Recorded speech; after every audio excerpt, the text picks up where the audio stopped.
우리가 구원받는 것에 대한 이야기들을 많이 나누는데 과연 구원받는 것은 어떻게 구원을 받느냐?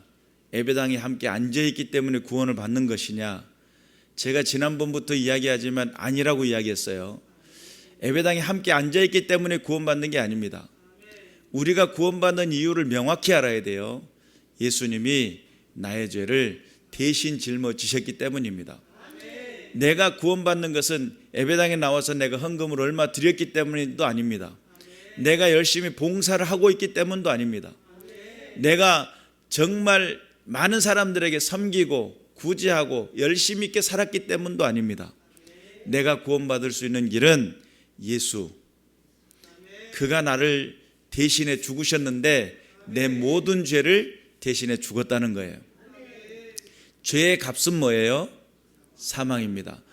죄의 값은 반드시 사망이라는 것을 그 공식을 하나님은 없애지 않았어요. 죄 지은 사람은 반드시 죽어야 된다는 거예요.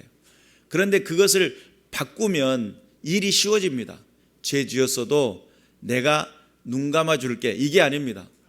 죄 지으면 반드시 죽어야 돼 라고 했는데, 그러면 나는 죄인인데 어떻게 살 수 있죠? 라고 질문할 수 있잖아요. 내가 죄인인데도 살 수 있는 방법은 내 죄의 값을 대신 지불하신 분이 계신다는 거예요. 죄의 값은 반드시 사망인데 죽을 수밖에 없는 그 사망을 피할 수가 없었는데 내 죄를 대신해서, 누가요? 예수님께서. 할렐루야죠.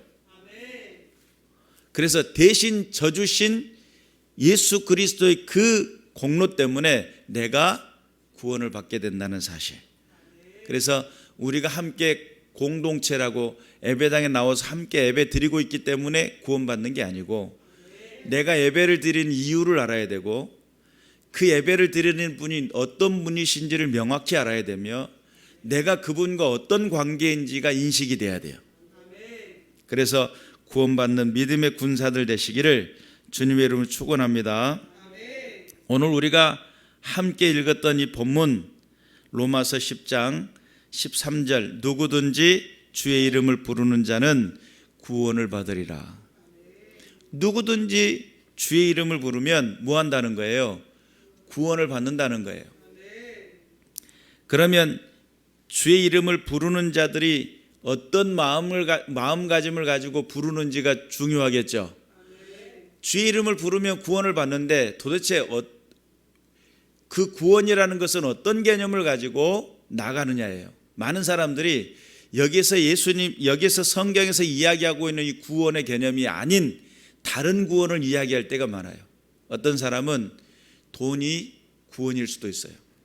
내가 주의 이름을 부르면 내게 부자 되게 해주세요 라고 기도할 수 있단 말이죠.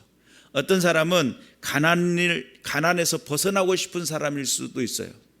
어떤 사람은 건강에서 회복되는 것에 관점을 가지고 주의 이름을 부를 수도 있단 말이에요. 그래서 그것이 어떤 관점에서 부르냐에 따라서 그 구원의 목적이 달라지겠죠. 여기서 말하는 구원은 어떤 구원일까? 라고 할 때 주의 이름을 부르는 자는 구원을 받게 되는 이 구원은, 성경이 이야기하고 있는 구원은 이 땅에서의 삶의 구원이 개념보다는 영원한 하나님 나라에서 사는 개념이에요. 천국의 개념이에요. 근데 대부분 많은 사람들이 내가 천국 가야지 라고 생각하고 예수 이름을 부르는 사람들이 적단 말이죠. 그리고 우리 일상생활 속에 부르는 것이 뭐냐면 문제 해결, 나의 가정의 문제, 나의 삶의 문제, 나의 어떤 물질의 문제, 나의 건강의 문제, 나의 관계의 문제, 그런 어떤 문제의식을 가지고 예수님께 나와가지고 예수님 도와주세요 라고 할 때, 물론 예수 이름을 부르면 그 상황에서, 그 문제에서, 그 모든 관계에서 해결을 받을 수는 있어요. 그런데 오늘 여기서 본문이 이야기하고 있는 이 구원은 우리가 생각했던 삶의 불의 수준에서 훨씬 고차원적인 이야기입니다. 여기서 구원은 영원한 하나님 나라, 하늘 소망을 가지고 살아갈 믿음의 백성들의 이야기가 되어요. 믿으시기를 주님의 이름으로 축원합니다. 그래서 구원이라고 하는 것이 간극이 좀 있어요. 주의 이름을 부르는 자는 구원을 받게 되는데 언제요? 어떤 사람은 즉시로 그의 마음속에 하나님이 영접이 되고 그의 삶 현장 속에 영원한 하늘나라 소망을 두고 인생을 살아가는 사람이 있는가 반면에 어떤 사람은 이 구원에 이루어지기까지의 시간이 걸리는 사람이 있어요. 무지하게 길게 걸리는 사람도 있어요. 그러니까 관점이 어떤 관점으로 나가느냐가 너무 중요하겠죠. 단순히 내가 내 삶의 풀이, 내 상황의 풀이, 문제의 풀이를 위해서 나갔던 예수님이 아닌 어느 순간 한순간만큼은 어떤 순간이 찾아와야 되냐면 인생의 문제를 놓고 내 인생의 영혼의 문제를 놓고 내가 영원한 하나님 나라에 가는 그 문제 앞에 내가 진솔하게 주의 이름을 불러야 하는 순간이 찾아와요. 그리고 그 순간이 내 삶의 풀이 정도의 수준이 아닌 영원한 하나님 나라, 영원한 하나님의 그 뜻을 향한 외침의 부르짖음이 있을 때에 구원이 이루어진다는 사실 믿으시기를 주님의 이름으로 축원합니다. 삶의 풀이, 세상의 모든 관계의 풀이 가난해서 해결되고 싶고 내게 묶여있는 것을 해결되고 싶은 여러 가지 많은 그 문제를 안고 처음에는 찾아 나와요. 그리고 내 어떤 삶의 풀이가 가장 더 우선적으로 생각을 하며 다가 나왔어요. 그러나 성경이 보는 관점에서는 그것은 수박 거달기예요. 하나님께서 우리에게 베풀고자 원하는 것은 내 생활의 풀이, 삶의 풀이적인 그런 개념으로 만나주시는 그런 개념이 아니에요. 하나님께서 우리 인생을 찾아오셨을 때 내 갇혀 있었던 내 영혼, 죽어 있었던 내 영혼, 하나님과 단절되어 있던 내 영혼, 그 영혼이 어디로?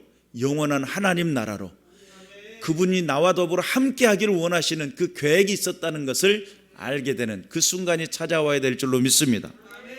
그래서 돈, 물질이죠. 어떤 사람은 빵에 문제가 있을 수 있어요. 배고파 죽겠는데 이것에서 구원받고 싶어요. 어떤 문제, 현실의 문제, 그 모든 것들을 하나의 통칭 눈물이라고 가정을 해보겠습니다. 돈 때문에 눈물을 흘리고, 배고파서 눈물을 흘리고, 관계에 어긋나서 눈물을 흘리고, 그 눈물이라고 가정해 보겠습니다. 하나님은 우리의 그 모든 눈물 한 눈물을 다 모아서 너희가 그 고통 중에 있고 너희가 그 슬픔 중에 있을 수밖에 없었던 근본적인 이유를 해결해 주고 싶으시는 거예요. 근본적인 이유, 너의 슬픔과 그 눈물을 없애주겠다는 거예요. 새하늘과 새 땅이 오는 그날에 거기에는 슬픔과 눈물과 근심과 걱정이 없죠. 그것이 천국이에요, 사실은. 그래서 이 땅에 여러 가지 많은 모든 그 모든 문제의 해답이 어디에 있냐면 하나님 예수 그리스도 안에 있음을 믿으시길 바라고, 저주와 사망의 이 권세에서 영원한 생명의 자리로 이끄시기를 원하시는 분이 하나님이셨다 믿으시기를 주님의 이름으로 축원합니다. 구원은 결국은 하나님의 임재를 경험하는 데 있습니다. 어느 날 제 개척을 한 지 얼마 안 있었을 때입니다. 제가 이제 주변에 전도를 한다고 돌아다니고 있을 때에 개척을 하고 지하에서 개척하다가 지상으로 올라와 가지고 너무 기뻤어요. 2층에서 개척을 이제 연장해 가지고 이전해서 열심히 공사도 하고 한 다음에 2층 바로 밑에 보면 길가에서 아주 조그맣게 구두 수선했었던 분이 있었어요. 혹시 기억나시는 분 있을지 모르겠어요. 그 작은 공간에서 베란다 정도 수준의 그 공간에 칸 막아가지고 구두를 수선하셨던 분이 있어요. 그분을 찾아갔어요. 제가 전도한다고 찾아가서 예수 믿으세요 이렇게 이야기를 하니까 그분 하시는 말씀이 자기는 성경을 2번이나 읽었다는 거예요. 성경을 2번이나 읽었어요. 그리고 불경을 2번이나 읽었어요. 그러니까 나름 종교에 대한 관심이 있었고 나름 기독교에 대한 관심도 보였어요. 그런데 저에게 질문을 합니다. 목사님, 제가 질문이 있는데요. 예, 질문하세요. 왜 세상이 불공평한 거예요? 왜 세상이 이렇게 불공평하냐는 거예요. 부자는 끊임없이 부유하고 가난한 사람들은 아무리 성실하고 노력을 해도 이 지긋지긋한 가난에서 해결이 안 된다는 거예요. 불공평하다는 거예요. 아니, 목사님이 이야기한 하나님이 살아계시면 이렇게까지 불공평할 필요가 있냔 말이죠. 세상에 너무나 힘들고 어려운 사람들은 그 힘듦에서 벗어나기 위해서 아무리 노력해도 그 진흙탕에서 벗어날 수가 없다는 거예요. 여러분 생각은 어떻습니까?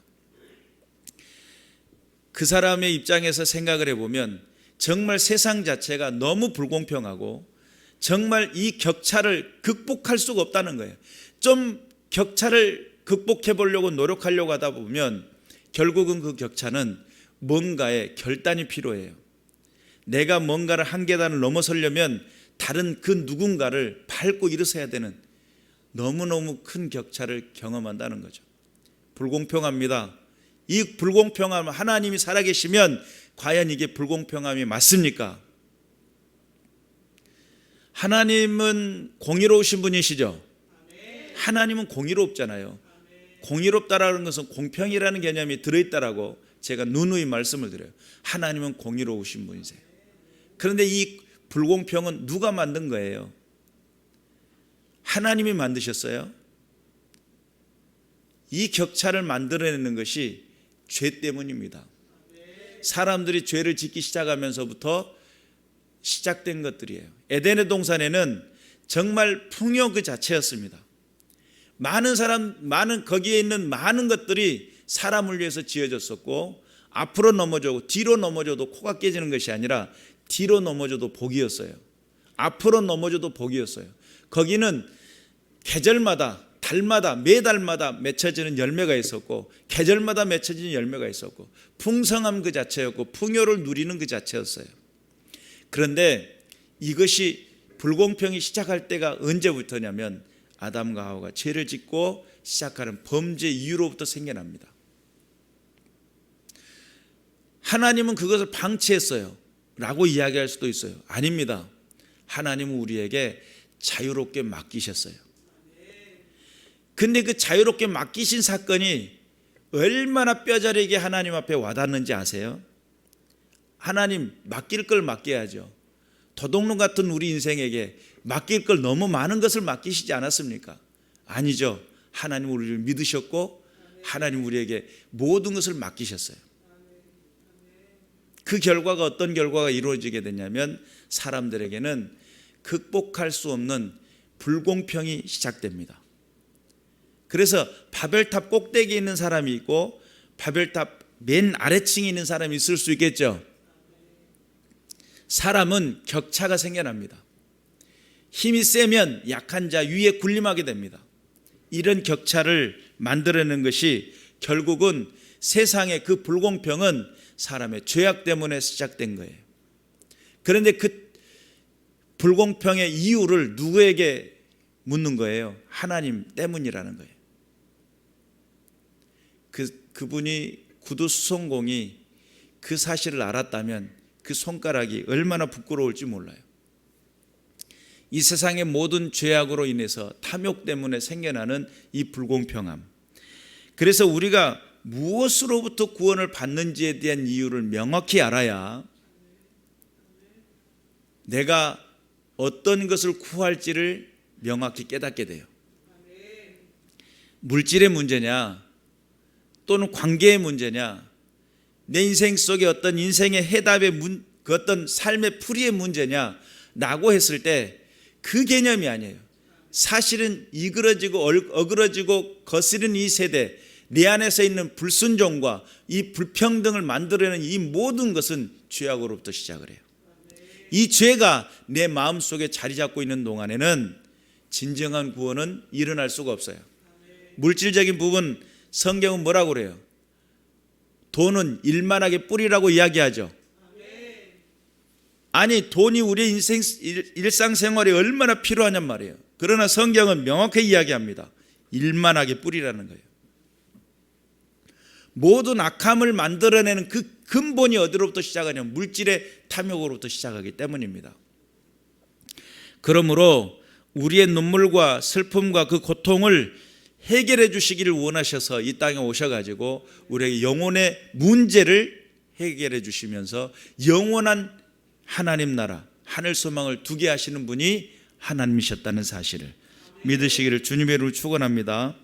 마태복음 7장 21절 이하에는 뭐라고 표현하냐면 나더러 주여 주여 하는 자마다 다 천국에 들어갈 것이 아니요 다만 하늘에 계신 내 아버지의 뜻대로 행하는 자라야 들어가리라. 그날에 많은 사람이 나더러 이르되 주여 주여 우리가 주의 이름으로 선지자 노릇하며 주의 이름으로 귀신을 쫓아내며 주의 이름으로 많은 권능을 행하지 아니하였나이까 하리니 그때에 내가 그들에게 밝히 말하되 내가 너희를 도무지 알지 못하니 불법을 행하는 자들아 내게서 떠나가라 하리라.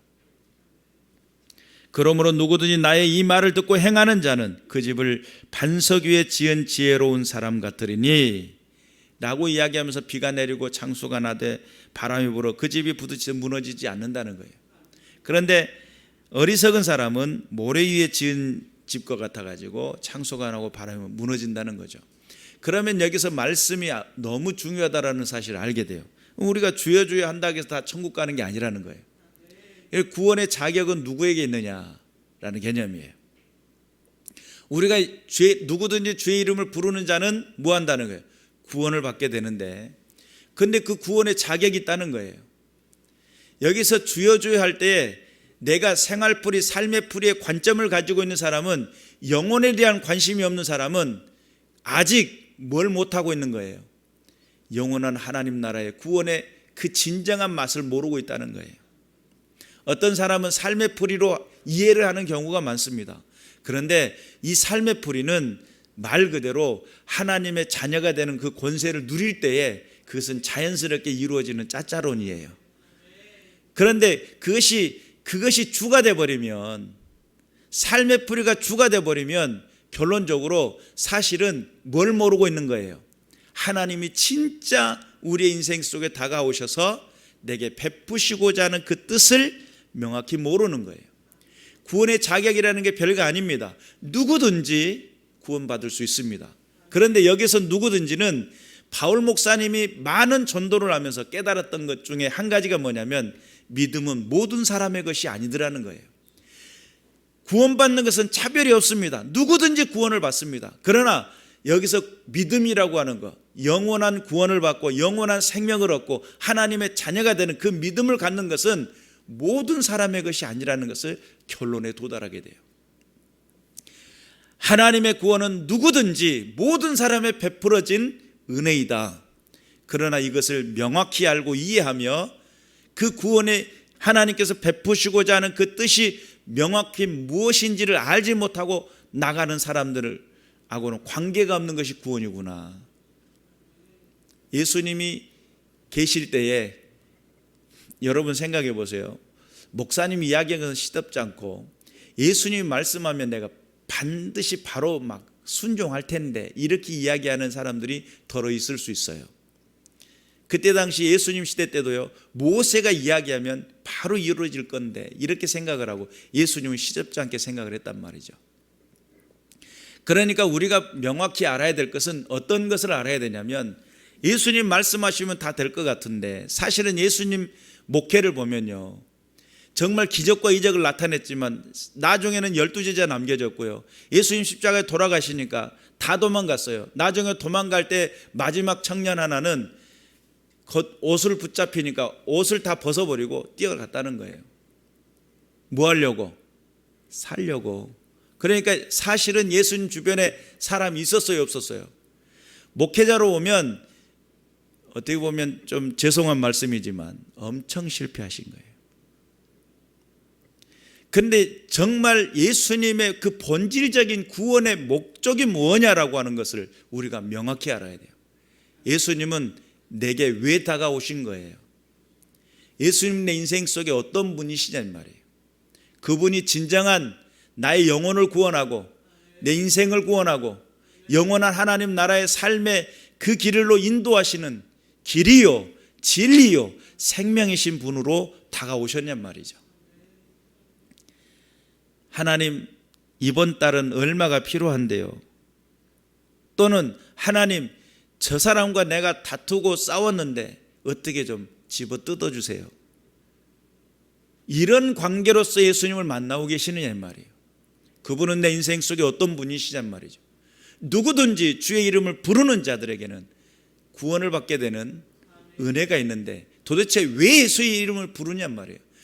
다 주여 주여 한다 해서 여기서 성경에 보니까 주의 이름으로 선지자 노릇을 했다는 거예요. 주의 이름으로 귀신을 쫓아냈다는 겁니다. 주의 이름으로 많은 권능을 행했다는 거예요. 그러면 여기에서 선지자 노릇을 하고 귀신을 쫓아내는 것이 그들의 인생 속에서 정말 힘이 있고 정말 예수 이름의 능력을 나타내는 그런 권능의 모습이었, 많은 사람들이 그렇게 보여질 거예요. 너 하나님의 사람이구나 라고 하는 그런 느낌을 가질 거예요. 그런데 예수님은 그 모습을 보면서 선지자 노릇하고 또한 귀신을 쫓아내는 그 능력 있는 삶의 모습을 보며 예수님은 아주 강력하게 이야기합니다. 불법을 행하는 자들아 내게서 떠나가라. 선지자 노릇하고 귀신을 쫓아내는 것 자체가 불법을 행하는 것. 아니 예수님 도대체 이게 무슨 말씀이세요? 이게 도대체 무슨 말씀이에요? 주의 이름을 부르면 구원을 받게 된다라고 말씀하시는 그 말씀과 내가 그 예수 이름을 불러서 내가 구원을 받아 내가 선지자 노릇도 하고 귀신을 쫓아내는 것, 이것이 불법을 행하는 것이라는 것이 도대체 어떤 말씀이십니까? 정말 당혹스럽잖아요. 신앙생활에 정말 빡빡하잖아요. 이게 어떻게 하란 말이에요? 어느 장단에 춤을 춰야 되는 건가? 이런 생각을 할 수도 있어요. 우리가 하나님의 뜻에 대한 이해가 명확히 세워져야 될 줄로 믿습니다. 여러분, 선지자 노릇은요 하나님께서 원하실 때 하는 거예요. 선지자라고 하는 것은 다른 사람에게 예언해주고 다른 사람의 길을 비춰주고 또 귀신을 쫓아내 다른 사람의 문제를 해결해주고, 그것을 목적으로 하기 이전에 먼저 해결돼야 될 게 있어요. 어떤 거냐면 바람이 불고 창수가 나고 비가 오고 할 때 환란이 닥쳐오고 어려움이 닥쳐왔을 때에도 흔들리지 않는 반석에 세워진 신앙자가 되라는 말씀이 우선이에요. 내가 선지자 노릇하고 귀신을 쫓아내는 그 권능 있는 삶의 모습으로 다른 사람에 드러내는 것보다는 먼저 내 안에 하나님을 향한 예배자가 되고 하나님 앞에 신실하게 서고 주의 뜻 앞에 엎드릴 줄 알고 하나님의 그 부르심 앞에 순종할 줄 아는 그런 믿음의 사람. 어떤 상황이 와도 어떤 문제에 부딪혀도 하나님 제가 여기 있습니다. 주님 부르셨습니까? 제가 응답하겠습니다 라고 하는 흔들리지 않는 사람이 되는 것이 우선이에요. 하나님의 자녀의 권세를 알고 하나님의 그 부르심이 어딘지를 알고 하나님의 목적이 무엇인지를 아는 사람, 그런 사람을 하나님이 기다리고 계셔요. 예수님은 그런 사람을 통해서 일하기를 원하셔요. 그래서 삶의 풀이를 해주는 선지자의 노릇이 아니에요. 너의 문제를 해결해주는, 귀신을 쫓아내주는 그런 정도의 수준이 아니에요. 네 안에 영혼이 살아나고 하늘 소망이 구축이 되고 천국을 향해 달려나갈 수 있는 믿음의 군사들을 하나님은, 예수님은 기다리고 계신다는 사실을 믿으시기를 주님의 이름으로 축원합니다. 민수기 20장에 나타나는 모세의 무리바 사건, 가데스에서 일어났던 무리바 물 사건이 있습니다. 그때 백성들이 목말라 있는 상황 속에 물을 달라고 하면서 차라리 죽는 것이 낫지 않느냐 막 이렇게 원망을 할 때 모세가 화가 뿔따구가 나가지고 하나님께서 반석을 가리키라고 명령했는데 지팡이로 2번을 내리친 사건입니다. 그 사건 때문에 하나님은 하나님 앞에서 하나님의 영광을 드러내는 선지자 노릇을 하고 능력의 권능을 나타냈던 이 모세를 책망하셔요. 그는 선지자 노릇을 한 겁니다. 그리고 권능을 드러냈는데 반석에서 물이 났으니까 얼마나 큰 역사예요. 하나님은 그 사건을 통해서 리더십을 교체해버립니다. 너는 가나안 땅에 들어갈 수 없어. 그리고 어떻게 해요? 여호수아를 대신 세웁니다. 그리고는 하나님께 올려드려야 될 그 영광을 돌리지 않은 것에 대해서 책망을 하십니다. 그때 아론도 죽게 되고요, 미리암도 미리 죽고요, 미리암은 미리 죽고 아론 죽고요, 모세는 나중에 교체가 돼요. 선지자 노릇이 중요한 게 아닙니다. 하나님의 말씀의 뜻이 무엇인지를 분별하는 것이 중요합니다. 내 인생 속에 내 건강의 문제 하나님 아시지요? 안 고쳐주면 나 삐질 테야, 이런 개념이 아닙니다.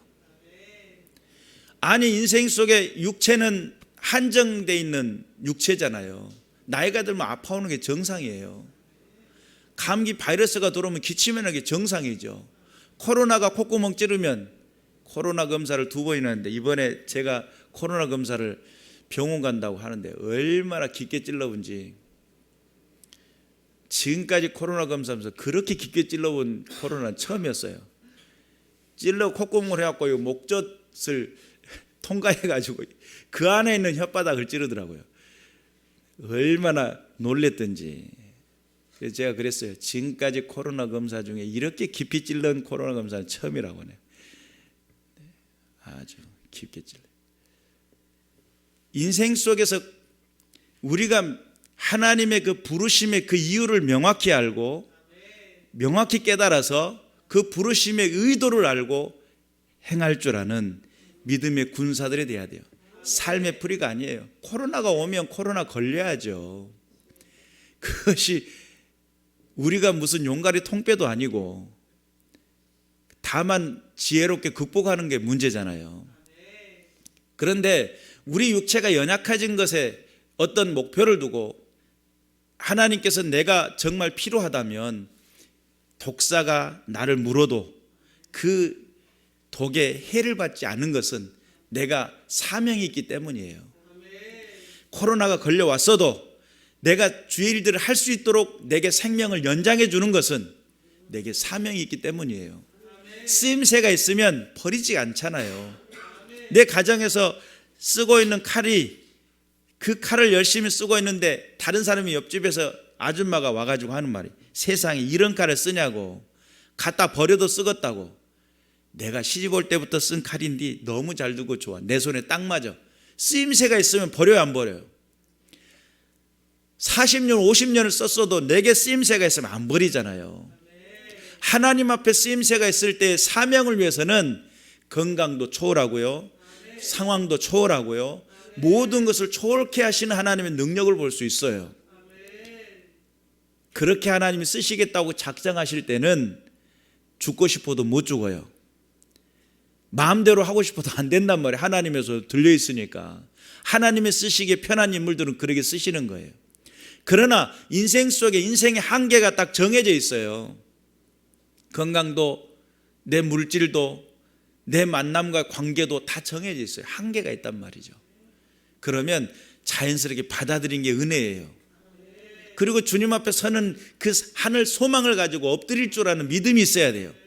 좌로나 우로나 치우치지 않는 신실한 하나님의 말씀 붙들고 묵상하고 기도하고 오늘 하루의 감사를 기억하고, 그리고 내 영혼이 죽어 영원한 하나님 나라 천국에 간다는 믿음을 가지고 신실하게 설 때에 하나님께서는 여러분의 인생 속에 그 하루 분초에 쓰임새를 허락하시고 주의 일들을 감당할 수 있는 내게 주어진 환경 안에서, 내게 처진 그 울타리 안에서 그 일들을 감당할 수 있는 힘을 주신다는 사실을 믿으시길 바라고, 내가 거대하게 세상을 구원하겠다 아니란 말이죠. 하나님께서 원하시는 삶의 자리에 얼마나 그 부르심 앞에 내가 순종하며 엎드릴 수 있는가가 관건이에요.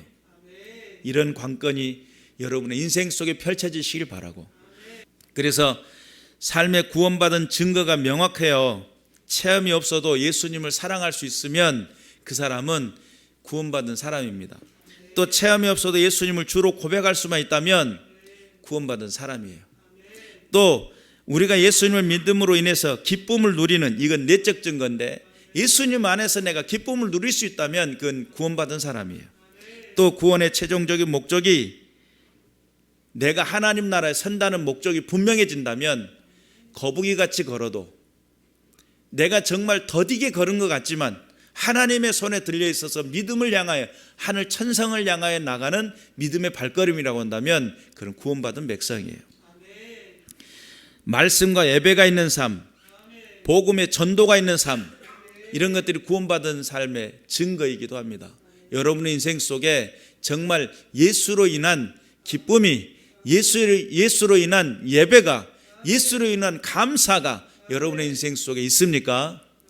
구원의 시작이라고 보시면 됩니다. 삶의 풀이가 아닌 진솔한 그 생명 앞에, 예수 그리스도의 그 말씀 앞에 설 줄 아는 믿음의 군사들 되시길 바라고, 구원의 자격이라고 하는 것은 누구든지 구할 수 있지만 정말 생명의 자리 앞에 선다는 것은 어려운 일입니다. 여러분의 인생 속에 정말 목적이 삶의 풀이가 아닌 영원한 생명 앞에 있으시길 바라고, 하나님 앞에 서는 믿음의 군사들 되시기를 주님의 이름으로 축원합니다. 기도하겠습니다.